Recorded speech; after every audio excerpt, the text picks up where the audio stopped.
Fala galera, está no ar mais um episódio do Biomedcast. Isso aí, sejam bem-vindos mais uma vez. Sejam bem-vindos aí a mais um episódio, esse aqui também, mais um super especial, uma entrevista aguardada demais por nós, eu tenho certeza que por você que nos ouve aí também. E nesse episódio especial a gente tem a honra de receber uma convidada cuja história de vida inspira a todos nós. Com a formação em farmácia, ela trilhou um caminho notável até se tornar CEO do Grupo Sabin. A gente vai explorar um pouco os desafios e as oportunidades de liderar um dos maiores grupos de medicina diagnóstica do país. E, além disso, vamos explorar também a transição da área técnica para a área executiva, entendendo como ela lidou com essa mudança. Por fim, vamos descobrir também como ela consegue gerenciar o equilíbrio entre a vida pessoal e vida profissional. E espero que vocês estejam preparados aí para uma conversa enriquecedora, cheia de aprendizados e inspiração. Obrigado, doutora Lídia. Fica muito à vontade para se apresentar. E queria te agradecer por aceitar o convite, por estar aqui com a gente hoje. E é um prazer. Vamos estender. Espero que essa conversa seja rica para você também. Obrigado, Otávio, Bruno, Biomedcast, pelo convite. É um prazer, né, estar aqui conversando com vocês. Espero poder contribuir aí um pouquinho, né, com alguns insights e com expectativa aí de quem estiver nos ouvindo. Perfeito. Bem, acho que muitos me conhecem, né, já, mas eu sou farmacêutica bioquímica de formação. E já atuo aí no setor de saúde há quase 25 anos, né? Me formei, vim para Brasília, recém-formada, e o curso de farmácia é um curso muito amplo. Então, na época, quando eu fazia faculdade ainda, né, e fui escolher a área que eu iria me especializar, né, desde o começo do curso, que eu gostava muito da medicina laboratorial. Então, foi por isso que acabei escolhendo essa área da farmácia. Legal. É engraçado que esse início, eu acho que é muito comum para todo mundo da nossa área, né, doutora Lídia? A gente muitas vezes escolhe um curso na área da saúde que tem alguma ligação. No nosso caso, nós somos biomédicos. E quando a gente entra na faculdade, a gente é muito novo, né? A gente não sabe muito o que fazer e tem muitas opções, né? Assim como na farmácia, a biomedicina também tem muitas opções de escolha, de áreas de atuação. E tanto o Bruno quanto eu tivemos uma experiência com laboratório também, né, Bruno? Eu fiz residência em hematologia, já dei aula, fiz muita coisa aí que a profissão propicia, né? Muito bom. E doutora Lídia, você é farmacêutica de formação e a sua história ela acaba nos inspirando e inspira muitos dos nossos ouvintes, né? Como a gente acabou de comentar. Como que foi sua trajetória profissional antes do Grupo Sabin, antes de entrar no Grupo Sabin em 2003? Você entrou no Sabin em 2003, né? Entrei em 99 no Sabin, na realidade. 99? 99, entrei recém-formada. Eu me formei na Universidade, sou mineira, né? Vocês já devem ter percebido aí, eu logo percebi, apesar de morar em Brasília há mais de 20 anos, não perdi o sotaque. E a mineira é de BH, né? Com esse R aí é de BH. Do sul de Minas, de Alpinópolis, Alpinópolis? sudoeste de Minas ali, isso mesmo, uma cidade pequena ali no sudoeste. É Ventania. De Minas, saí de casa, Ventania, isso mesmo. É do saí lado de da casa cidade onde eu moro, doutora Lídia, eu moro em Passos. Então é pertinho. E eu saí de legal. casa muito nova para estudar, né? Saí com 14 para 15 anos, fazia segundo grau ainda. Sempre estudei em escola pública, né? Até porque o interior de Minas, né? As escolas naquela época não tinha tanta escola particular como tem hoje, né? Aí acabei saindo fazendo segundo grau, depois fiz cursinho porque eu queria fazer medicina. E eu tentei 2 anos vestibular para medicina. Mas eu tinha sempre, né, um foco que eu tinha que estudar em universidade pública, né, em universidade estadual, federal, até pelas condições financeiras mesmo, né. Eu sou de uma família de 3 irmãos, né, uma escadinha, meu irmão 1 ano mais novo que eu, minha irmã 3 anos mais nova, então com 3 filhos estudando. E aí eu prestava vestibular também para medicina e comecei a olhar todas as universidades, né, federais, públicas, estaduais que tinham ali em Minas, São Paulo, e foi quando conheci a Universidade Federal de Ouro Preto, e em Ouro Preto não tinha medicina na época. A universidade tinha o curso de farmácia. E é uma escola muito tradicional, primeira escola de farmácia da América Latina, né, que a universidade, a Escola de Farmácia de Ouro Preto é de 1839. Nossa. Então, é uma escola muito tradicional, e foi quando passei no vestibular lá e estudei em Ouro Preto. Lá eu conheci o meu, que é hoje meu marido, na época meu namorado, que fazia escola de Minas lá, meu marido é engenheiro civil, e ele se formou um ano antes de mim. Então ele se formou e na época ele teve uma oportunidade de trabalhar numa empresa de construção civil aqui em Brasília. E foi quando ele veio para cá, me formei um ano depois e vim para cá também. Mas eu cheguei aqui e não conhecia nada, assim, ninguém. Meu marido da área imobiliária, né, da área de engenharia civil, também não conhecia nada de saúde. E foi quando eu fui buscando, eu sempre tive isso, que eu queria muito trabalhar com medicina laboratorial, mas enfim, a gente também, como eu disse, o curso de farmácia é um curso muito amplo. Então eu cheguei a trabalhar em drogaria, em farmácia hospitalar, farmácia de manipulação, e sempre buscando uma oportunidade em análises clínicas. Foi quando surgiu uma vaga, né, de trainee no SEIB, no final de 99, agosto de 99. Faço agora em agosto 24 anos de SEIB, e eu entrei no SEIB, então, em agosto de 99. E a minha carreira, então, foi, né, feita ao longo desses anos, praticamente toda dentro do SEIB.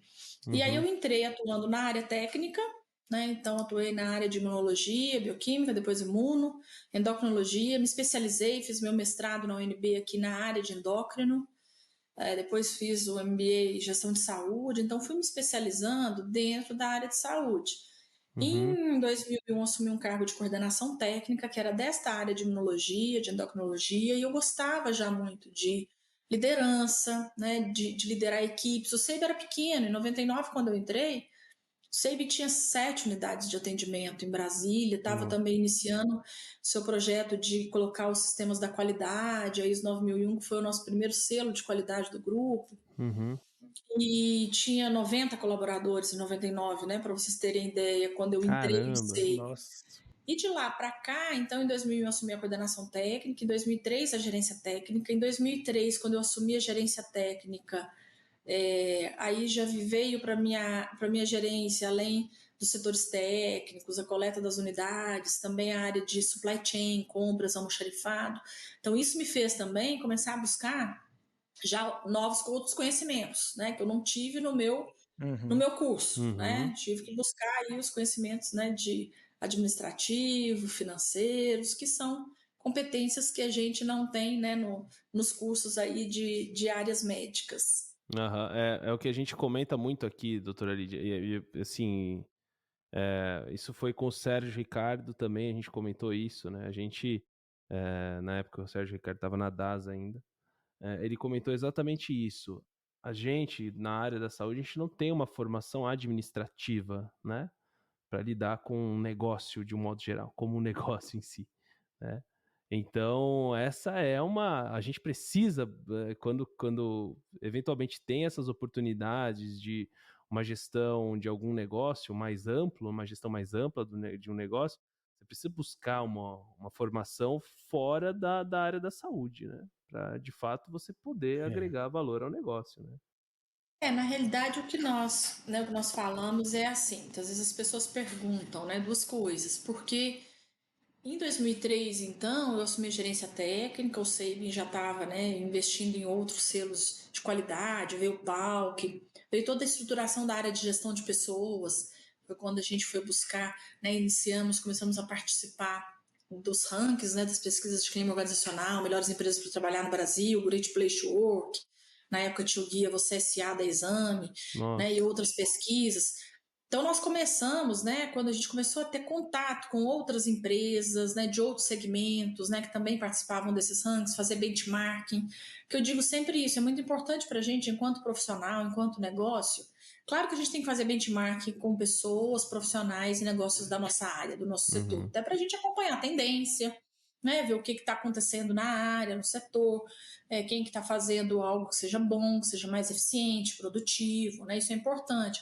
Mas é muito importante também a gente trocar experiências, fazer benchmark. Isso que eu estou falando vale para os negócios, para as empresas e vale para a gente enquanto profissional, né? A gente também trocar experiência, ideias e boas práticas com empresas e profissionais de outros segmentos. né? Que às vezes você fala assim, a indústria é muito diferente, o varejo é completamente diferente do mercado financeiro, que é completamente diferente da saúde, que é completamente diferente da área de tecnologia. Mas tem muitas coisas que às vezes outro setor, outro segmento está fazendo muito bem, e que a gente pode adaptar, utilizar, né, nos nossos negócios ou mesmo na nossa carreira. Então, isso nós fizemos muito, né, dentro do SEIB. E eu, particularmente, eu digo assim, que de lá para cá, o SEIB foi crescendo e eu fui crescendo junto, né? Porque eu também sempre fui uma pessoa, apesar de toda a rotina, de sempre estar assim, envolvido com muitas atividades e tudo, mas eu sempre tive muita disciplina para estudar, né? Para seguir estudando, para buscar novos conhecimentos. Eu acho que isso é fundamental na vida do profissional. Muitas vezes o profissional fica esperando a empresa, né? A empresa, então a instituição que você trabalha te oferecer uma oportunidade, te oferecer um curso, ou então te oferecer um cargo, né? Ah, não, agora eu estou aqui na minha área, então pronto, né? Aqui que eu vou ficar, eu já sei tudo na minha atuação aqui. Mas o quanto nós, enquanto profissionais, a gente tem que estar trazendo novos conhecimentos, né, para nossa carreira, para nós como profissionais, o tempo todo. Porque as oportunidades elas vão surgindo. E muitas vezes, quando a oportunidade surge, não dá tempo de esperar você ir se qualificar e buscar aquilo ali, né? Então, eu digo que a minha carreira toda foi construída muito dessa forma. Em 2009, quando o SEIB já tinha crescido, na época a gente criou uma estrutura, já precisava crescer a estrutura de dirigentes, né, de gestores, foi quando a gente criou uma estrutura de superintendências. Então, na época, além da diretoria administrativa e técnica, que era dividida pelas fundadoras, né, a doutora Janete e a doutora Sandra, criaram-se 3 superintendências, eu assumi a superintendência técnica, tinha uma outra administrativa e uma outra comercial. Quando eu assumi a superintendência técnica, além dessas áreas que eu já tinha comigo, também veio, né, para a minha área toda a parte de finanças, né, contabilidade, porque estava muito vinculado lá com a área de compras, suprimentos, né? Veio a área de tecnologia em 2009 para a minha área, porque tecnologia naquela época era praticamente, né, muito voltado para o NTO, para os hospitais, a operação, né? Então, por isso veio para a minha superintendência. Claro que a tecnologia não era nada do que é hoje, ninguém nem imaginava, né, que ia se tornar lá em 2009 tudo que veio depois. Mas eu digo assim, né, que de novo, eu estava preparada, né, eu tinha, né, já buscado novos conhecimentos, né, buscado ir me especializando, né, trazendo novos conhecimentos. Eu não estava pronta. O que eu fiz fui fazer um curso de finanças corporativas na Fundação Dom Cabral, focado, voltado para toda a área financeira, controladoria, porque era um conhecimento que eu não tinha da minha faculdade. Tecnologia é a mesma coisa, né? Eu costumo brincar com os profissionais de tecnologia que às vezes eu falo, tecnologia é uma coisa que na época era TI, né? E área toda de informação, eu costumo brincar com o pessoal e falo, tecnologia é uma coisa que a gente não entende, ninguém entende, acho que nem eles, mas como eles são profissionais de TI, né, a gente pergunta, eles respondem, então eles entendem, né? A gente acredita. A gente tem exatamente. Às vezes, né, dá os problemas aí, os bugs e tal, nem eles às vezes sabem explicar. E eu digo assim, que na realidade, eu não tinha, naquele momento, quando a área de tecnologia veio para minha superintendência, eu não tinha de forma alguma pretensão de que eu ia aprender, né, tecnologia, ia buscar conhecimento de tecnologia. Mas eu tinha que aprender a fazer as perguntas certas, né? A fazer as perguntas certas, né? A entender estrategicamente, né? Onde que era importante dentro do negócio, né? E depois veio, né? Tudo isso que a gente está vivendo aí, né? Essa globalização toda, todo o ecossistema de startups, né? Começou a surgir, né? E enfim, o nosso negócio hoje é praticamente um negócio de tecnologia, né? Nós somos saúde, serviço e tecnologia também, né? E eu digo para eles que eu brinco às vezes que eu falo assim, eu continuo não entendendo, mas eu sei fazer as perguntas, né? Que eu acho que é isso que cabe para gente. Mas eu acho que e aí de lá então, né, veio como eu disse, eu fui buscando, né, esses conhecimentos. Em 2010 nós desenhamos o plano de crescimento geográfico do SEIB pelo Brasil. Porque em 2010 nós já éramos um maior laboratório de análises clínicas em Brasília, então tínhamos que crescer, e ali quando a gente foi desenhar esse projeto, né, de expansão geográfica, iniciamos o projeto de crescimento em 2012 efetivamente, comprando outras empresas, então em 2013 a gente já estava em 5 estados além do Distrito Federal, e aí foi quando a doutora Janete e a doutora Sandra decidiram, então, né, estruturar um modelo de governança corporativa, profissionalizar a gestão da empresa, porque a empresa estava crescendo, e crescendo geograficamente. Então, os desafios, né, são muito diferentes. Quando você tem uma empresa grande, né, já são desafios muito diferentes, mas se ela está localizada, né, no mesmo lugar, na mesma base, como éramos nós no Distrito Federal. Quando você começa a expandir para outras regiões, esses desafios, eles crescem exponencialmente também, né, porque aí você tem outras culturas, outros modelos. E foi quando elas decidiram que era a hora de, então, profissionalizar, né, a gestão da empresa, e eu assumi a presidência do grupo em janeiro de 2014.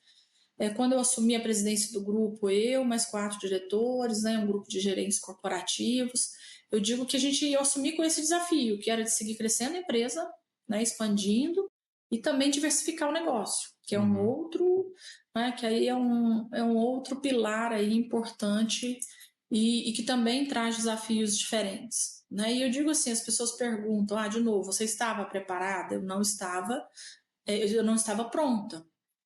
Mas eu estava preparada porque ao longo da minha carreira eu sempre fui trazendo, né, novos conhecimentos, acompanhando, né, tudo que acontecia no setor diferente, né, as tendências.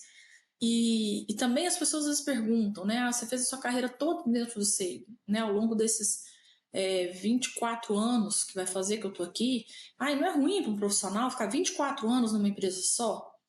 Eu acho que se, né, o Sabin fosse a mesma empresa lá de 99, a Lídia como profissional fosse a mesma, o profissional tivesse aquela mesma atuação ali, talvez, né, tivesse sido ruim, né, se não fosse isso que eu queria, porque tem gente que também muitas vezes não quer diversificar, né, não quer sair da sua área de atuação, e tá tudo bem, você tem que ser um bom profissional naquilo que você gosta de fazer, né?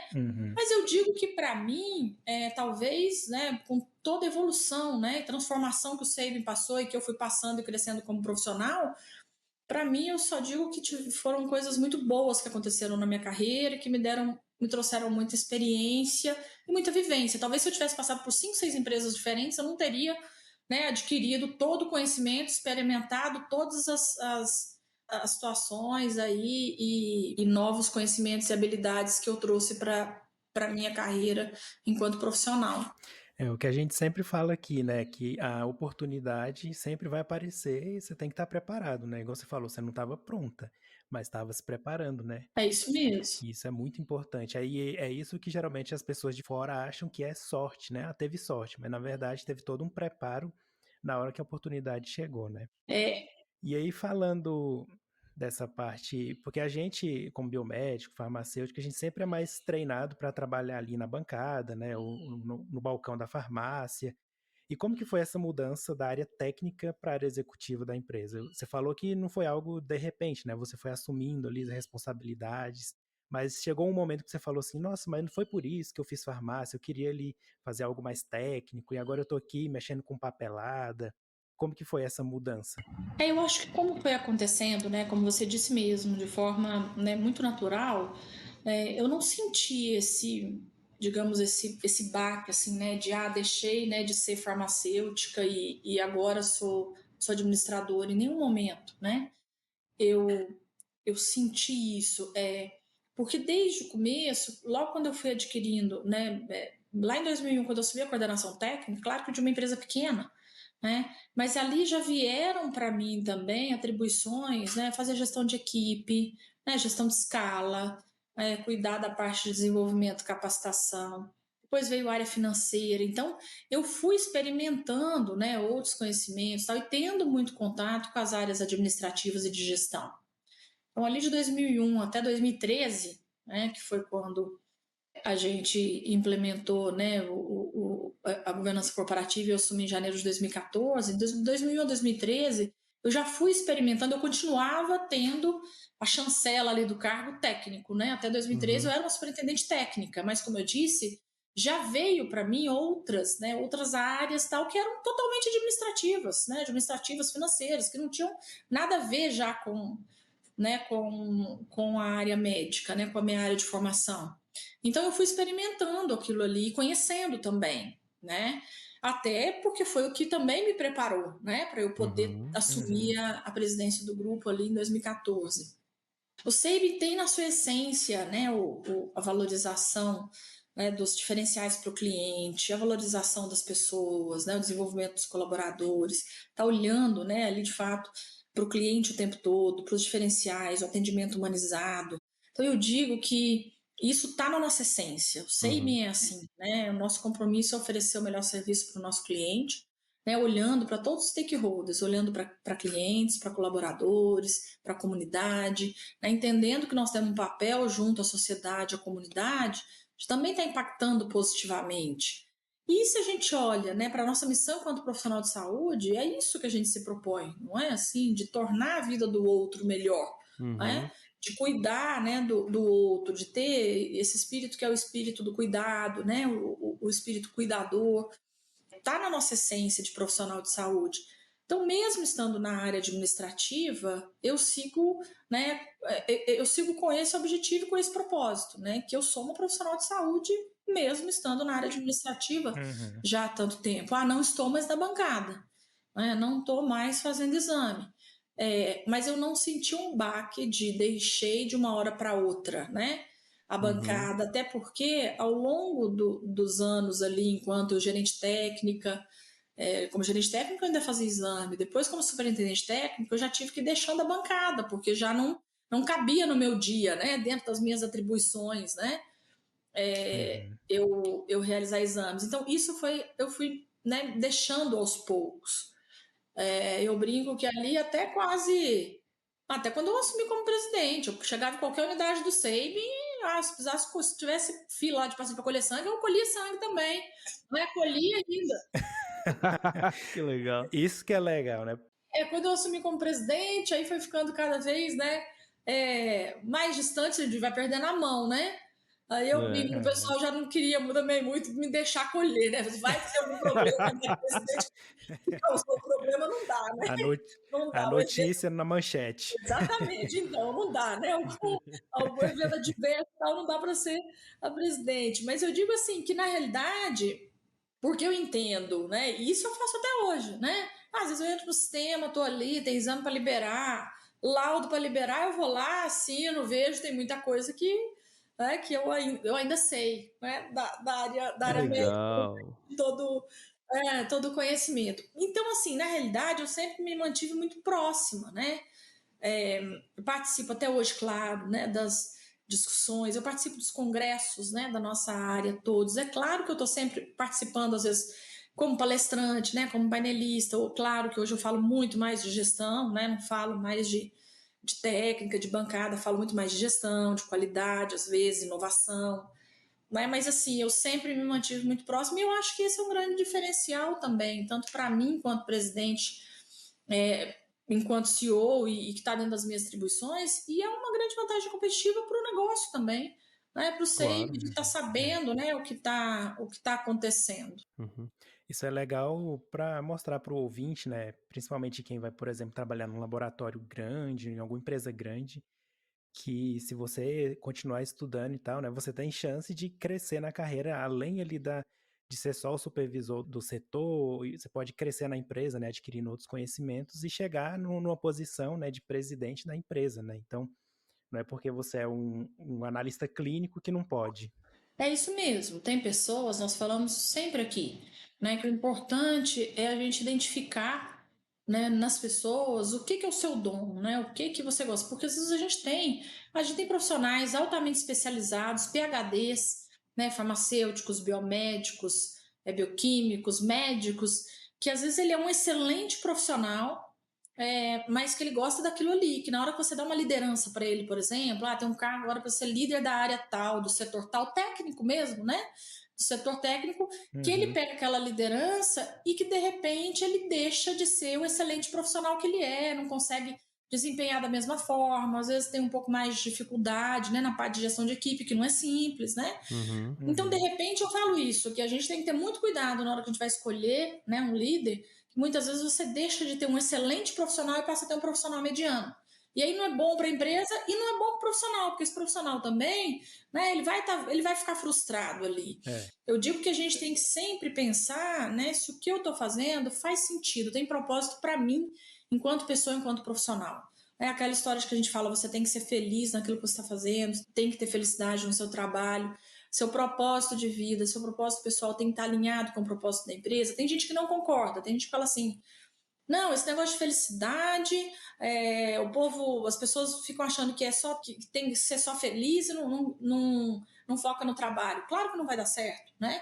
Você não vai ser um excelente profissional por mais que você se esforce. E aí, às vezes, você também está tendo, né, que despender uma energia ali, um esforço tão grande porque você está fazendo algo que você não gosta, né? Porque ao longo da nossa carreira também, quando você vai crescendo, escolhas fazem parte da nossa vida, né? Quando você olha, em quantos momentos eu tive que escolher entre estar com meu filho, estar com a minha família, né? Ou estar estudando, estar trabalhando, estar viajando, né? Viajo muito por toda a questão da operação do CIBC nacional, viagem internacional, porque eu vou para congresso, para encontros, para visitas. E quantas vezes a gente está abrindo mão, às vezes, do nosso tempo, né? De estar com a família, estar descansando, estar fazendo algum projeto pessoal. E eu digo sempre que quando eu olho para trás, eu sei que eu fiz escolhas. E nessas escolhas, às vezes eu perdi algum momento, né, que teria sido bom eu estar e tal, mas eu não olho com pesar, né, com tristeza ou com sacrifício. Para mim não foi sacrifício. Para mim foi um momento de escolha, né? Eu deixei de fazer uma coisa para fazer outra. E tá tudo bem, porque valeu a pena, né? Porque me trouxe aprendizado, né? Porque fez bem para a empresa, fez bem, né, para mim enquanto profissional. Então, eu acho que esse tem que ser o objetivo e o foco de todos os profissionais, né? Primeiro, não existe mundo perfeito, né, gente? Não tem mundo perfeito, não tem empresa perfeita, não tem profissional perfeito, até porque a gente vive aí, a gente depende muito do cenário externo, cenário econômico, né? Tudo isso vê o que a gente está vivendo esse ano aí, né? De cenário macroeconômico, esses desafios todos aí pós-pandemia. Então não está sendo um ano fácil para ninguém, né? Nem para o profissional, nem para as empresas, para os negócios. Mas se a gente faz aquilo que a gente acredita, se a gente gosta, né, daquilo que a gente está fazendo, a gente vai conseguir, né, no mínimo, impactar positivamente aí a sociedade, quem está à nossa volta, né, outros profissionais que estejam próximos de nós, a empresa onde a gente está, os projetos onde a gente participa. Legal, Lídia. E hoje a gente sabe que o Sabin, o grupo Sabin, né, é um dos maiores grupos de medicina diagnóstica hoje do Brasil e do mundo também, né? Quais são as frentes de atuação hoje do grupo? Só para explicar para o nosso ouvinte. Claro que a gente conhece todos, a gente estudou bastante antes de vir aqui contigo, mas só para você explicar um pouquinho as frentes de atuação hoje. Então, nos últimos anos, como eu disse para vocês, até 2014 a gente atuava com análises clínicas e tínhamos uma unidade de vacinas também no Distrito Federal. De lá para cá a gente foi expandindo, né, para outras regiões, para outros estados, cidades, e também diversificando o negócio. Então, nós crescemos bastante nossa área de imunização, né, de vacinas, temos vacinas em várias regiões onde o grupo atua. Também entramos na área de diagnóstico por imagem, check-up executivo, nós temos 2 centros de check-up executivo, um em Brasília e outro em Uberlândia, no Triângulo Mineiro. Atuamos também com atenção primária, esse é um investimento recente do grupo, né, que é com Amparo Saúde. Investimos na Amparo Saúde em 2019, uma startup que estava iniciando no mercado. Depois, no final de 2021, nós compramos, né, a empresa e hoje ela faz parte do grupo. E lançamos, né, há 2 anos atrás, Rita Saúde, que é uma plataforma digital de coordenação de cuidado digital, onde ali a gente oferece todos os nossos serviços, atenção primária digital, todos os serviços do SEIB, serviços de parceiros também, com esse objetivo de oferecer um programa de coordenação de cuidado em saúde. Então, hoje a gente tem atuação em 15 estados além do Distrito Federal, são 78 cidades no Brasil, 350 unidades de atendimento. Em todas essas 350 unidades a gente tem análises clínicas, e aí tem outras que a gente tem também imagem, outras check-up executivo, temos 25 operações hospitalares, né, onde nós somos o laboratório de análises clínicas dentro de hospitais, que a gente também oferece esse serviço, e 7 mil colaboradores em todo o Brasil. 7 mil? 7 mil colaboradores em todo o Brasil. Meu Deus. Para conseguir atuar e atender, né, em todos esses mercados. O NTO de vocês é tudo em Brasília ou tem outros locais também? Nós temos o nosso NTO principal é Brasília, né, que é onde fica a nossa sede, a sede da empresa. Então, o NTO principal fica aqui com 4 mil metros quadrados. Aqui a gente faz, né, todos os tipos de exame, inclusive especializados. toxicologia, genética, área de biologia molecular, citogenética, anatomia patológica, é feito todo aqui. Mas nós temos núcleos técnicos regionais. E aí depende muito da regional, do volume de exames daquela regional, para a gente definir ali qual o menu, né, o portfólio dos exames realizados em cada região. Mas hoje a gente tem, em todas as regiões onde nós estamos, nós temos núcleos técnicos, né, variando aí o tamanho pelo volume de exames. Mas com uma característica forte também de que 95% dos exames que a gente realiza em cada região é feito localmente. Né, o que vem para o 95%? 95%, porque a gente monta núcleos técnicos, né, bem estruturados, com o mesmo padrão e nível de tecnologia que a gente tem aqui. Então a gente monta, claro que, de novo, adaptado a uma demanda ali, a demanda regional, né, a demanda local. Mas a gente tem todas as regionais, núcleos técnicos ali localmente, até porque a gente tem esse foco de o máximo que for possível realizar ali localmente, a gente realiza. Vem para Brasília mesmo aquilo que é mais especializado, né? Legal. Interessante porque você consegue levar a agilidade nos resultados, né, para o paciente na ponta, né? Não depende da logística para entregar um resultado. Até a logística fica mais barata, talvez, não sei. Claro que depende muito, né, de região para região, né? Como eu disse, qual o perfil de exames que a gente faz em um lugar, em outro, depende muito também do que é a necessidade daquele lugar, né? Do que é o costume, né, daquele local. Mas é claro que a gente consegue sim ter uma agilidade maior, né? Mesmo os exames que vêm para Brasília especializados, eu já consigo liberar com uma agilidade grande. Mas eu fazendo os exames, né, que são exames de rotina localmente, a gente consegue manter todo o perfil de padrão de emergência, de urgência, né, para aquele paciente que precisa. Então, é um diferencial importante. Como eu disse, nós estamos nesses 15 estados de DF em 78 cidades. Então, nós não atuamos só nas capitais, nós atuamos em regiões de interior também, né, muitas regiões de interior. Então, e aí sim, né, a logística às vezes demora um pouco mais, então eu tendo ali, né, uma opção localmente, ou mesmo ali na região, né, eu consigo resolver as principais demandas dos pacientes e médicos ali localmente. Que legal. Quantos exames, não sei se você pode falar, nem coloquei essa pergunta, mas quantos exames hoje faz o Sabin? Olha, a média mensal, nossa, eu vou falar global, né, pensando que a gente tem exames de imagem, aí tudo, mas em 2022 a gente fez uma média de 5 milhões de exames mês. Foram 60 milhões ano, né? Próximo de 60 milhões, é muito exame. É muito exame, gente. Aí você ouvinte que tá ouvindo isso aqui, né, pensa naquela rotina de bioquímica, que você que já é formado tá ouvindo isso aqui, aquela rotina de bioquímica que você reclama, que fez. Fazer tudo isso manualmente, hein? E liberei 300 exames aqui na rotina de bioquímica. Acho que é muito.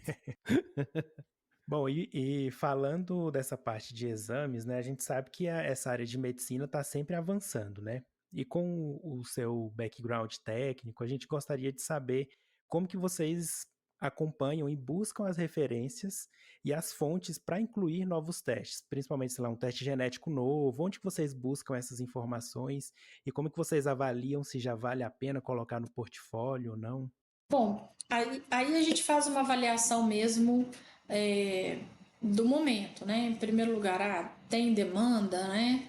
Às vezes é o próprio fornecedor que traz para a gente, né? Estamos lançando esse teste, a gente faz o estudo, né, de mercado, de entendendo para qual especialidade médica é importante, para qual o foco, né, ali daquele exame, né? Qual o objetivo dele.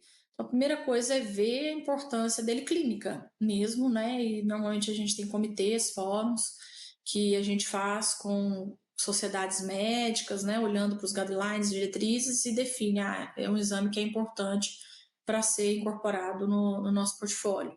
A partir dali, a gente vê a questão de viabilidade técnica e depois custo também, né? A depender do custo, ver se é viável ou não. Normalmente, novos exames, às vezes, não tem cobertura de convênio. Né? Então, também a gente tem que planejar isso, né? Pensando que o volume não vai ser aquele volume grande de uma vez, mas que a gente comece e vai trazendo como diferencial. A gente fez um episódio aqui, teve um episódio no Biomedcast que a gente falou sobre os maiores, os exames mais caros, né, Bruno? Se eu não me engano. Faz bastante tempo. Acho que foi os 10 mais caros do mundo. Os 10 mais caros do mundo. E aí, isso entra muito. Hoje, com um pouco mais de maturidade, trabalhando também na área, eu percebo que esse é um grande desafio que a gente tem, né? Às vezes a gente tem uma solução magnífica, né? Uma farmacogenética maravilhosa que entrega um resultado de muito valor, só que às vezes é muito difícil a gente conseguir entregar isso aí na ponta, né? É muito difícil porque o custo é muito alto ainda, né? Ainda é muito alto. Legal saber que isso faz parte do planejamento, né? Você saber quanto que vai custar lá na ponta. Lídia, e quais são os principais desafios e oportunidades de liderar um dos maiores grupos de medicina diagnósticos do país? Desafios e oportunidades.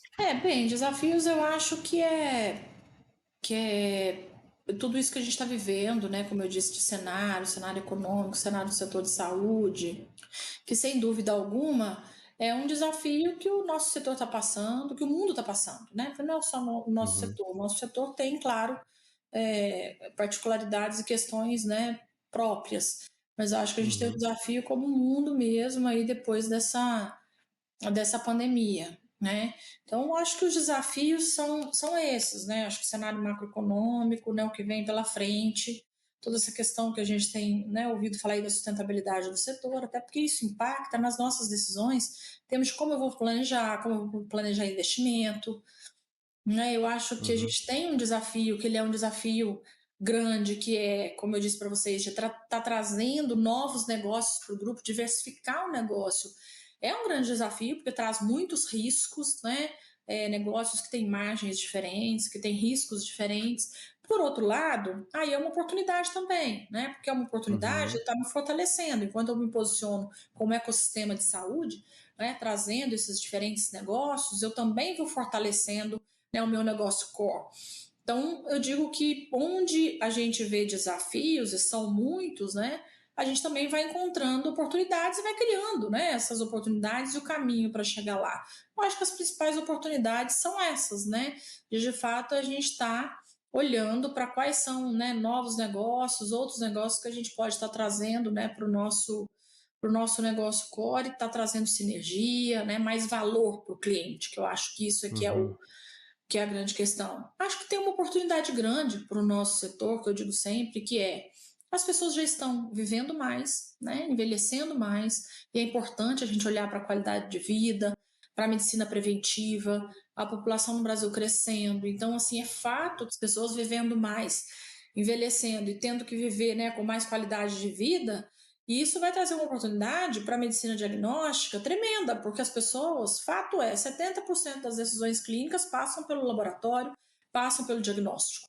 Né? A gente está presente em toda a vida da pessoa, desde antes dela nascer, né? Eu digo que a mãe gestante já está fazendo ali, né, os exames pré-natal. Então, desde que a criança nasce, né, até adulto e mais velho, vai em algum momento, em vários momentos da vida, está passando ali pela medicina diagnóstica. Nós temos inúmeras informações, dados, né? Como de fato eu transformo isso em valor para o nosso cliente. Então, acho que essa também é uma oportunidade de estar num país, né, com mais de 200 milhões de pessoas. Então, fato é, né, as pessoas cada vez mais precisarão dos serviços de saúde.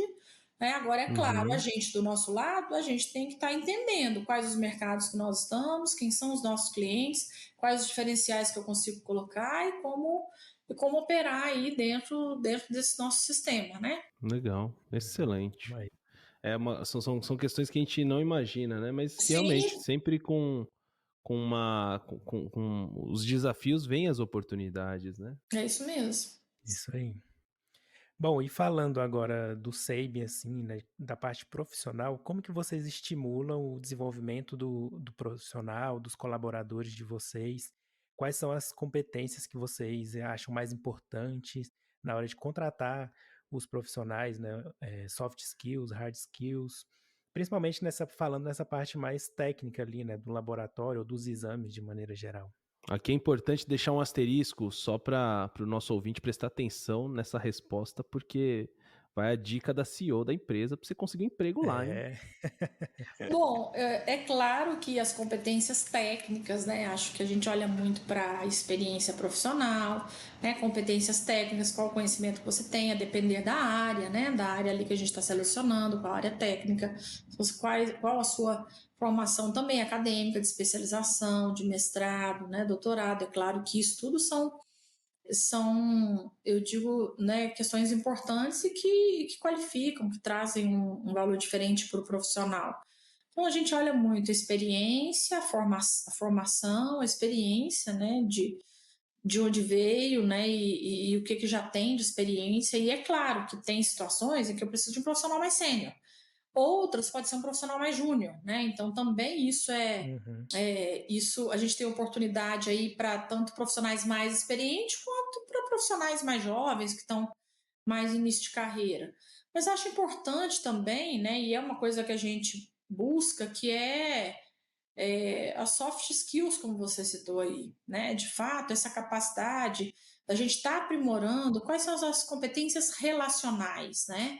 É muito importante dizer que eu não estou dizendo, a gente não vai olhar se a pessoa quando eu falo de competência relacional, se ela é bonita, feia, se ela ri, se ela não ri. Na realidade tá olhando para aquelas competências relacionais, que é aquilo que, independente de eu ter um perfil técnico, né, muito mais analítico, é importante que eu conviva bem, né, que eu consiga me socializar bem, porque eu vou ser aquele profissional que vai ser um profissional também mais colaborativo, né, que eu vou estar querendo cooperar com o meu colega, né, que eu vou estar querendo contribuir com a equipe onde eu chegar, né, que eu vou ser uma pessoa que está ali criando conexão, né, com os meus colegas, com o meu líder dentro da minha unidade. Eu acho que essas competências, elas são fundamentais no profissional hoje.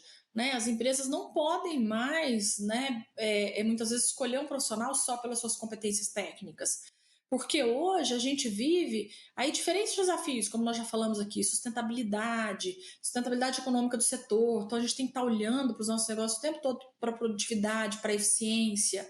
Né? Então eu digo sempre isso. ESG, né? A gente fala muito sobre Exatamente, a gente ESG hoje em fala dia, tanto né? de ESG. O que é ESG? ESG é no nosso dia a dia também, a gente está colocando isso em prática, né? Eu tenho que ter esse olhar como profissional, e aí, independente de ser líder ou não, né? Para onde eu estou olhando ali para utilizar os melhores recursos que a empresa te der, né? Otimize. Né? Isso não é só a função do líder que está lá, né?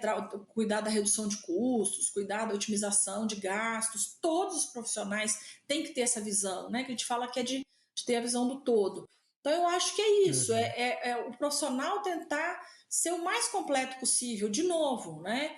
Ele é um profissional ali técnico, ele está sendo selecionado por um setor técnico, eu não estou querendo que ele tenha conhecimentos administrativos, financeiros, refinados, nada disso, mas que ele tenha essa preocupação e que ele entenda que ele vai ser, né, um colaborador da nossa equipe e que é importante que ele esteja disposto, né, a estar colaborando, né, com as equipes, com outras áreas. A gente fala muito isso dentro do SEIB, a gente tem um programa de capacitação grande dentro da Universidade Corporativa. Então, a gente dá treinamentos, claro, tem as questões de legislação, né, que são obrigatórios, a gente treina toda a parte de código de conduta ética, e tem as questões de compliance, né, código de conduta ética, manual de compliance, todos os 100% dos nossos colaboradores são treinados. E a gente capacita também, oferece muitos treinamentos comportamentais mesmo. Que é isso, né? De estar também desenvolvendo, né, o nosso profissional, né, nas suas soft skills, né? Mostrando isso, ó. É importante que você seja uma pessoa agregadora dentro da área que você está, dentro do setor que você está. É importante que você seja uma pessoa que valoriza a colaboração, a cooperação. Isso vai trazer mais valor, né, para a sua área, para o seu setor e para a empresa. Então é isso que a gente busca, né, nos nossos profissionais. Muitas vezes as pessoas perguntam isso. Nossa, mas eu tenho no meu currículo, né, mestrado, doutorado e tal, e o SEIB não me selecionou. Às vezes selecionou até uma pessoa com menos, né, com menos currículo, com menos formação técnica, né? E a gente fala isso, muitas vezes essa formação técnica, nós temos tanto conhecimento aqui dentro que a gente complementa, né? A gente estimula as pessoas a formarem, mas essas competências relacionais, a cada dia que passa, elas estão se tornando mais relevantes na hora da gente escolher o profissional para estar dentro da equipe, porque a gente valoriza aquele profissional, a gente fala muito disso dentro do SEIB, de ser um bom ambiente para trabalhar, um dos melhores lugares para se trabalhar no Brasil, uma das melhores empresas para se trabalhar no Brasil, o que é ser, né, uma das melhores empresas para se trabalhar no Brasil. Né, você ter um time, uma equipe que trabalha junto, que trabalha com colaboração, com cooperação, que está olhando para esse ambiente, valorizando esse ambiente que é um ambiente saudável. O que é um ambiente saudável? É um ambiente onde as relações sejam relações de transparência, de confiança, né, de empatia, de respeito. Então eu digo, quem cria esse ambiente, quem constrói esse ambiente, não é a doutora Lídia, a presidente da empresa, a diretoria, só a empresa. Claro, a empresa vai dar ferramentas, vai dar recurso, vai dar treinamento, mas quem faz a empresa, quem constrói esse ambiente são todos os nossos colaboradores. Cada um com seu jeito, com o que traz, com seus valores, né? E isso é fundamental. Uma cultura organizacional que nós valorizamos tanto, que é a cultura organizacional do cuidado, né, da eficiência, da qualidade, da ética. Quem faz a cultura organizacional da empresa são as pessoas que estão nela. Né? Então, cada vez mais, não adianta eu dizer a cultura organizacional do SEIB é uma cultura de qualidade, de ética, de empatia, se eu trago para cá profissionais que não tenham isso como valores, né?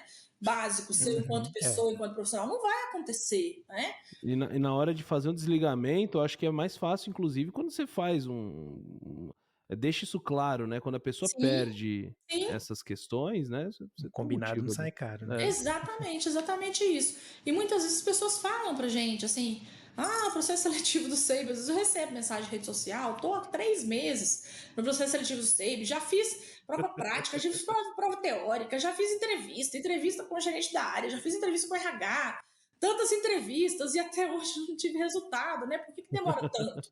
E às vezes o que eu respondo é assim, olha, porque demora tanto, porque o que a gente está querendo, né, buscar, o que a gente busca, o que a gente quer identificar, não é aquilo muitas vezes que os testes práticos, teóricos, as provas, os testes psicológicos mostram, né? É aquilo que está em você, né? Aquilo que você traz com você, seus princípios, valores, crenças, né? Porque depois, quando vier, a gente também tem uma responsabilidade muito grande. A gente não quer trazer ninguém, né, para o grupo que não tem esse alinhamento de valores, de propósito, né? Porque senão vai chegar aqui e não vai se conectar com o nosso negócio. Aí não vai ter a conexão que nós precisamos. É ruim para o profissional e é ruim para a empresa. Eu acho que esse é o ponto talvez principal, né? Muitas vezes as pessoas querem saber qual é o segredo do SEIB, de ter um turnover baixo, de fato das pessoas gostarem de trabalhar, de ter um ambiente que é um ambiente leve. Eu falo, tá escolhendo as pessoas certas. Né? Porque se você traz pessoas que não tragam isso com elas, é esse o ambiente que você vai criar, né? Ótimo, nossa. E você é um exemplo, né? Mais de 20 anos aí dentro, né? Quase 25, quase 24 anos. Sim, é isso mesmo. É um exemplo a ser seguido, né? Excelente. Muito legal isso. E aí, ó, ouvinte, você que tá ouvindo isso aqui e prestou bem atenção, agora você já sabe o que você precisa para ter uma ideia de como que é participar do processo seletivo, o que vão buscar em você, então aonde que você deve buscar esses conhecimentos, né? Então é importante você não ser uma pessoa...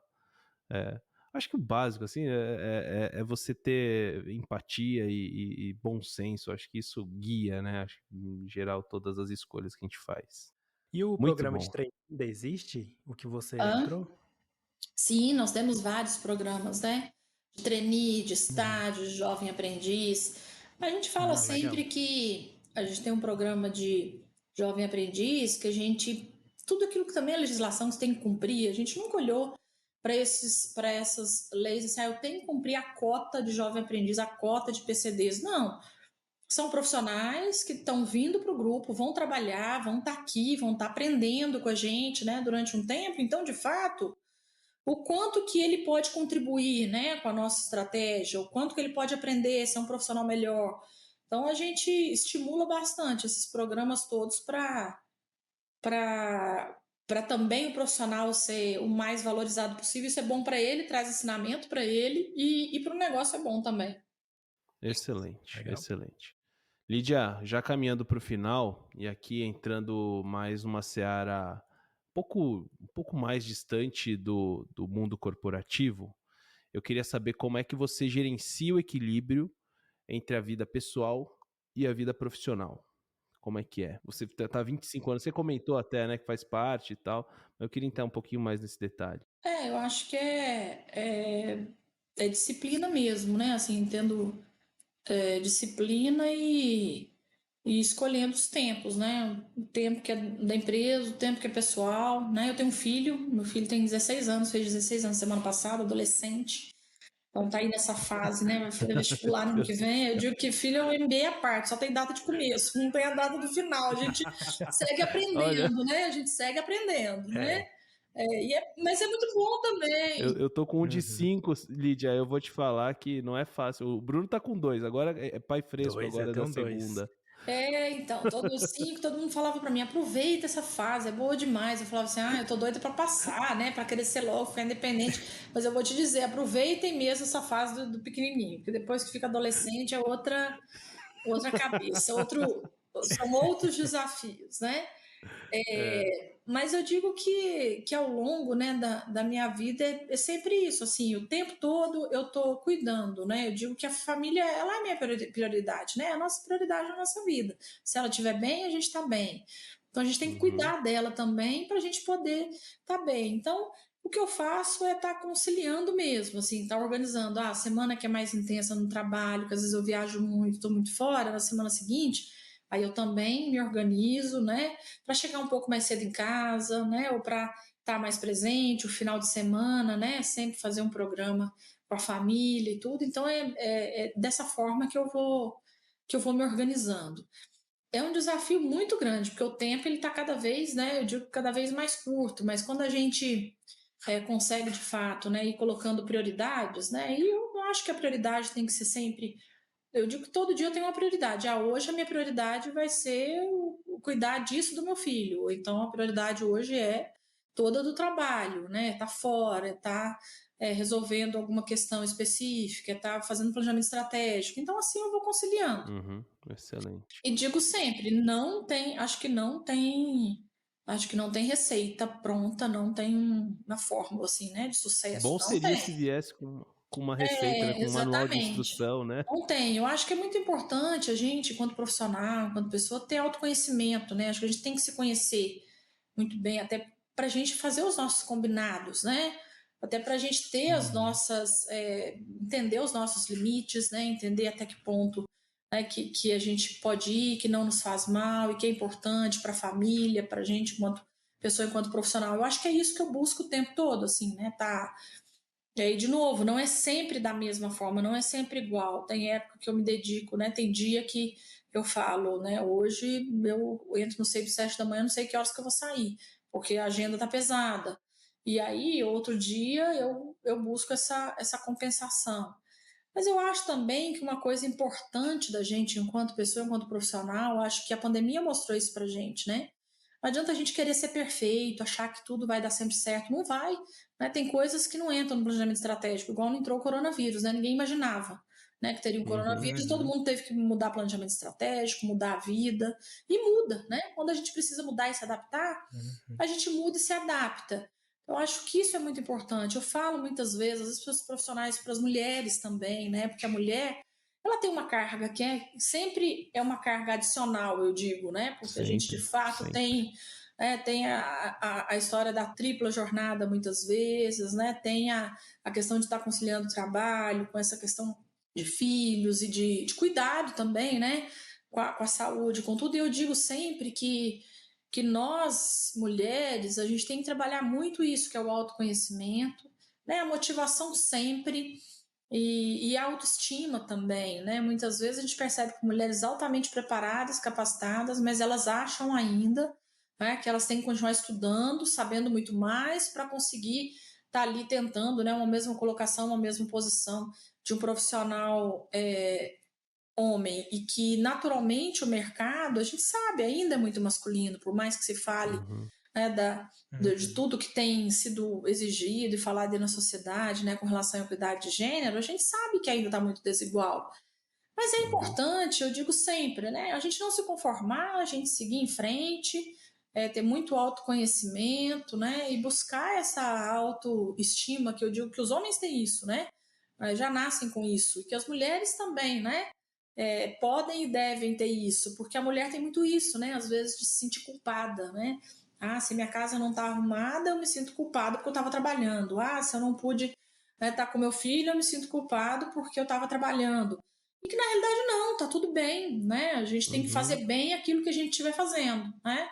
E tá tendo esse cuidado aí de estar conciliando, né? De ter de escolher tempos, né? O tempo da minha família, o tempo para mim, o tempo para o trabalho, né? Eu acho que é isso, é um autoconhecimento nesse sentido. Tempo de qualidade também essencial, né, Lídia? Sim, que é isso, né? Se tá no trabalho, tem que estar no trabalho. Se tá com o filho, com a filha, enfim, em casa, com a família, tem que estar com a família, né? É isso mesmo, Faz muita diferença. Legal demais. Que papo bacana, Lídia. Adorei. Vamos caminhando aí, Bruno. Demais.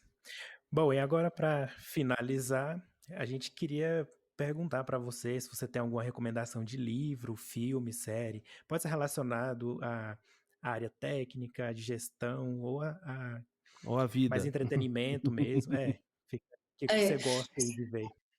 Então eu gosto de tudo. Eu leio tudo, vejo filme de tudo, porque eu acho que isso é uma coisa que também me relaxa, né? Livros ou mesmo série, filme que não sejam da área técnica, né? Que não sejam da área de gestão. Isso também me ajuda, né? A espairecer e tudo. Então, vejo filme de tudo, né? Vejo filme de comédia romântica, vejo filme de ação, vejo filme de negócios também, né? Que tem muitas vezes muitos que são interessantes. Mas gosto de série, assisto série turca, assisto série coreana. Meu marido que fala, como você dá conta de assistir essas séries coreanas? Eu gosto, porque eu gosto de... Você conhece culturas diferentes, né? Eu falo assim, série turca, né? Você vê como que funciona lá. Meu marido fala que tem dia que não gosta nem de passar perto da televisão que eu tô assistindo, que é cada coisa que eu assisto, mas isso também me ajuda a relaxar, né? Mas eu queria deixar um livro, ele é um livro da Betânia Tanuri, que chama Você e Seu Barco. Ela lançou, né, final do ano passado para esse ano.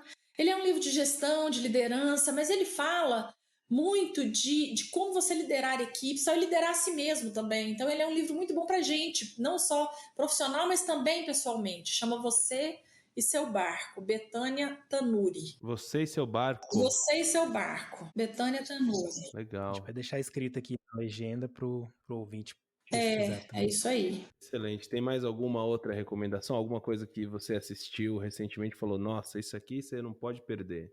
Que a Coreia tá na alta, né? Tá em alta, né? Esses filmes ganhando o Oscar. Agora é o dorama, né? Que eles falam. Eu acho que deve estar, porque como eles produzem, né? Eu falo assim, que é impressionante você ver a quantidade e a qualidade também, né? De tudo que faz. E aí, mais uma vez, a gente vê, né? O quanto, de fato, a Ásia tá... Não é só China que tem lá, né? Tem China, Japão, Coreia e tudo mais. Coreia, exatamente. Eu assisti um filme, bom, eu vou deixar bem recente, um filme que eu assisti ontem, que não tem nada a ver com gestão, nada que Não tem problema. Chama Minha Linda Vida. Quer ver? Deixa eu ver se... Minha Linda Vida. Minha Linda Vida. E que é muito bacana. Fala, é um drama que fala sobre um pescador que descobriu um talento para música, né? Então ele se torna um astro famoso, então tem toda uma questão da história dele, né? E que vive isso, né? De sair da atividade dele lá enquanto pescador e de repente se tornar um astro famoso e de como lidar com isso também, né? Com sucesso, né? De como conciliar isso com a vida pessoal, que eu achei bem bacana também, chama Minha Linda Vida. Excelente. Show. Eu vi na Netflix. Na realidade chama Uma Linda Vida. Netflix. Tá anotado aqui. É. Tá anotado. Uma Linda Vida? Beleza. Tá ótimo. Vamos deixar o link aqui para os ouvintes no post. E é isso. Lídia, muito obrigado.